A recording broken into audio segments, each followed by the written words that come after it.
Olá, eu sou Rian Leal, estudante de curso em computação da UFPB, e eu vou apresentar meu plano de trabalho, que é vulnerabilidades em aplicações que usam a tecnologia Bluetooth Low Energy, que está dentro do projeto de Cyberataques em aplicações de internet das coisas. Meu orientador foi o professor Iguatemi Eduardo da Fonseca e eu faço parte do programa PIBIC. Bem, esse plano de trabalho está relacionado com o nono objetivo de desenvolvimento sustentável, que é indústria, inovação e infraestruturas. Bem, partindo para a introdução, então o mercado IoT ele é um mercado muito abrangente, ele está relacionado com diversas áreas e diversas aplicações diferentes. E, por exemplo, eu trouxe aqui uma aplicação de monitoramento remoto de pacientes, em que basicamente o paciente ele vai estar sendo monitorado por diversos sensores na sua própria casa, e essas informações são enviadas até uma plataforma IoT que vai fazer todo aquele processamento e que envia para o profissional responsável pelo monitoramento daquele paciente.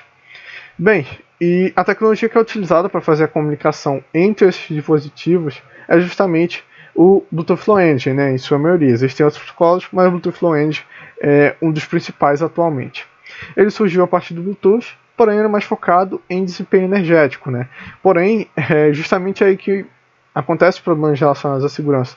Com o foco em desempenho energético, acaba que a segurança é colocada de lado, por ser um requisito que acaba consumindo mais processamento, que é um pouco mais escasso nesse tipo de dispositivo. Então, bem, aqui eu trouxe um exemplo de aplicação na área de saúde, que é uma aplicação crítica, que precisa ter o mínimo de falhas possíveis, e falhas de segurança são realmente inaceitáveis. Então, daí a gente chega nos objetivos desse plano de trabalho, que é justamente realizar testes de seguranças em dispositivos reais, dispositivos utilizados no mercado, a fim de entender a situação atual desse tipo de dispositivos que utilizam o BLE. Então, foram realizados alguns cenários de ataques, e eu vou apresentar inicialmente os ataques, posteriormente os dispositivos. Bem, inicialmente, eu tenho aqui o ataque de sniffing, onde basicamente o atacante ele vai estar interceptando o tráfego e registrando todos aqueles pacotes, todas as mensagens que estão sendo trocadas entre os usuários. No caso dos cenários feitos aqui, foram utilizados o Bluetooth UA. Bem, o outro tipo de ataque é a injeção de pacote, onde basicamente um usuário malicioso, um atacante, depois de ter analisado os pacotes, ele vai saber como é a estrutura daquelas mensagens, como é feito aquele tipo de pacote. Então ele pode simplesmente modificar as informações da forma que ele quiser, e se passando por um usuário legítimo. Isso pode acabar gerando diversos problemas dependendo da aplicação. Outro tipo de ataque é o main the mirror, onde basicamente dois dispositivos acreditam estar tendo uma conexão direta entre si, mas na verdade é um atacante entre eles que consegue ler as mensagens e modificar cada uma delas. Outro ataque é o Injection Free, que foi desenvolvido no próprio laboratório de rede, que se utiliza da baixa capacidade de hardware desses dispositivos, que acabam tendo uma lista de conexão bem pequena, uma lista de pareamento bem pequena.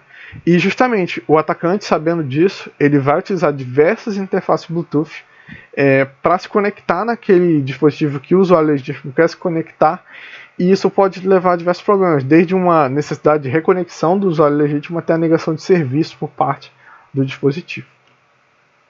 Bem, dispositivos que foram realizados ataques foram o Veova Chest Strap Sport, que é um monitor de batimentos cardíacos, o EQ3 Radiator Thermostat, que é um termostato que vai controlar a temperatura de determinado ambiente, a BLE Baseboard, que é uma placa programável da Cypress, com módulo Bluetooth, e foram utilizadas essas diversas interfaces Bluetooth no caso do Injection Free, desde notebooks, smartphones Android e o módulo BLE da Cypress que eu apresentei anteriormente. Partindo então agora para os cenários e seus resultados, nós temos inicialmente o sniffing, onde basicamente foi feita a captura de pacotes utilizando o Bluetooth One e posterior análise utilizando um analisador de pacotes que foi o Wireshark. E nela foi possível observar que o monitor de batimentos cardíacos estava enviando o valor dos batimentos sem qualquer tipo de criptografia, sem qualquer tipo de segurança, o que é uma falha bem grave.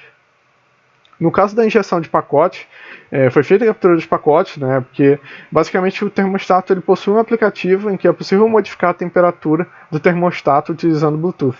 né? Então foi feita a captura de pacote durante essas modificações de temperatura e foi possível observar um padrão nessas solicitações de mudança de temperatura, que foi justamente esse padrão aí apresentado, que é o 41xx, onde esse xx é o valor da temperatura, o dobro da temperatura em hexadecimal. Ou seja, criando uma conexão utilizando o HCI-TU e o GATU, foi possível enviar pacotes solicitando a mudança de temperatura para temperaturas extremamente altas que estavam fora dos limites do aplicativo, mas que foram aceitas por seguir esse padrão, o que mostra outro tipo de variabilidade bem grave. No caso do main the middle, então basicamente foi utilizado o Sysmart para fazer a conexão com a placa programável que estava simulando um monitor de batimentos cardíacos, e o GATAC, que é responsável principalmente por esse tipo de ataque, né? Main the middle, personificação, é um pacote Node.js que é responsável por esse tipo de ataque, né? Que normalmente é utilizado.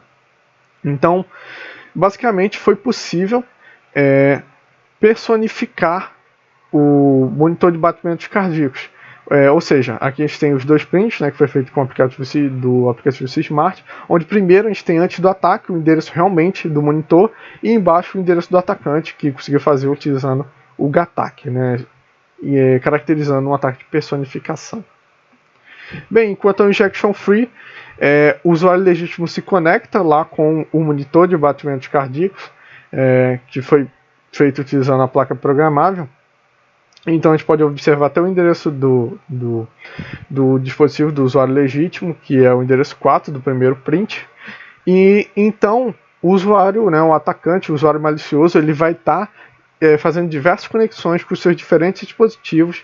Isso vai fazer com que o dispositivo saia daquela lista, né, o dispositivo legítimo saia daquela lista, e isso vai fazer com que, nesse caso, pelo menos, foi necessário criar uma conexão do zero a partir do usuário legítimo, o que abre portas para outros tipos de ataques. Bem, partindo então para as conclusões, dado todo esse ecossistema de IoT, a falta de segurança acaba sendo algo inaceitável, principalmente para algo que vai ser ainda mais comum na vida de todos em diversas áreas, e inclusive em aplicações críticas. Então justamente aí está o problema de ter falhas de segurança tão graves como essas. Então justamente aí que está a questão de realizar novos testes e consequentemente encontrar novas vulnerabilidades para assim termos dispositivos IoT mais confiáveis. Então quero fazer agradecimentos à Pró-Reitoria de Pesquisa da UFPB, à UFPB e à CNPq. Muito obrigado.